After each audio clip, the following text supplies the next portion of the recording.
अंत्यदर्शनासाठी मोठी रीघ लागलेली देखील बघायला मिळालेली होती। हमाल भवनाच्या इथे त्यांचं पार्थिव हे अंत्यदर्शनासाठी ठेवण्यात आलेलं होतं।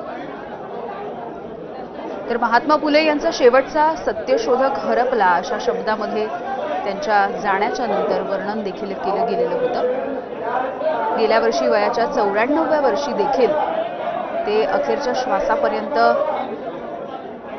श्रमिकांच्या वर्गाचं प्रतिनिधित्व करत राहिले। गेल्या वर्षी 94 वर्षाचे असताना देखील त्यांनी आंदोलनामध्ये पुण्यामध्ये सहभाग घेतलेला होता। ईव्हीएम मध्ये ज्या पद्धतीचे घोळ होत होते त्या विरोधामध्ये आवाज उठवला जात होता, त्यावेळेला बाबा आढाव यांनी पुण्यातल्या आंदोलनामध्ये सहभाग देखील घेतला होता। अगदी काही वेळामध्ये बाबा आढाव यांच्या पार्थिवावरती आज अंत्यसंस्कार पार पडतील।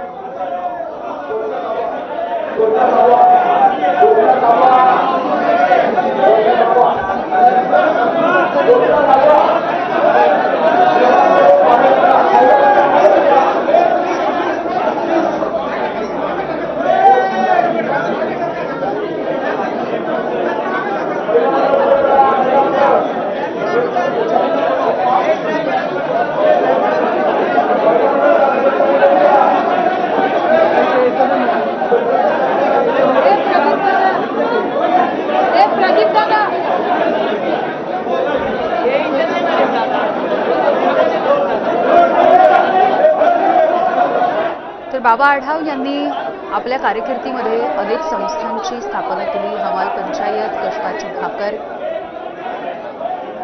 हमाल पंचायतीसाठी शाळा, हमाल पतपेढी, रिक्षा पंचायत, रिक्षा पतपेढी, कागद काच पत्रा संघटना, टेम्पो पंचायत, महात्मा फुले समता प्रतिष्ठान, हमाल मापाडी महामंडळ, तरणग्रस्त परिषद, सामाजिक कृतज्ञता निधी,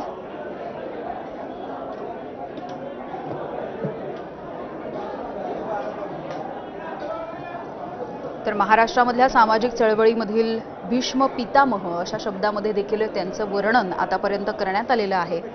कष्टकरी, श्रमिक, शेतकरी, कामगार यांचा आवाज बुलंद करण्यासाठी त्यांनी आपलं आयुष्य खरं तर खर्ची केलेलं बघायला मिळालं। एक महत्त्वाची चळवळ खरं तर त्यांनी त्यांच्या कारकिर्दीमध्ये राबवली, ती म्हणजे एक गाव एक पाणवठा ही चळवळ होती। या चळवळीचे प्रणेते देखील ते होते। काल रात्री उपचाराच्या दरम्यान रुग्णालयामध्ये 8-8:30च्या दरम्यान त्यांचं निधन झालेलं आहे। वयाच्या 95व्या वर्षी त्यांनी अखेरचा श्वास घेतला। खरं तर गेल्या काही महिन्यांपासून बाबा आढाव यांची प्रकृती काहीशी बिघडलेली होती। त्यातच त्यांना कॅन्सरचं देखील निदान झालेलं होतं काही वर्षांपूर्वी। अगदी 2च दिवसांपूर्वी शरद पवार यांनी देखील पुण्यामधल्या पूना हॉस्पिटलमध्ये जाऊन त्यांच्या प्रकृतीची विचारपूस केली होती, त्यांची भेटही घेतलेली होती।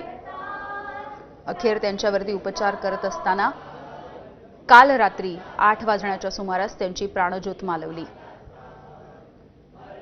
संपूर्ण आयुष्य त्यांनी शोषित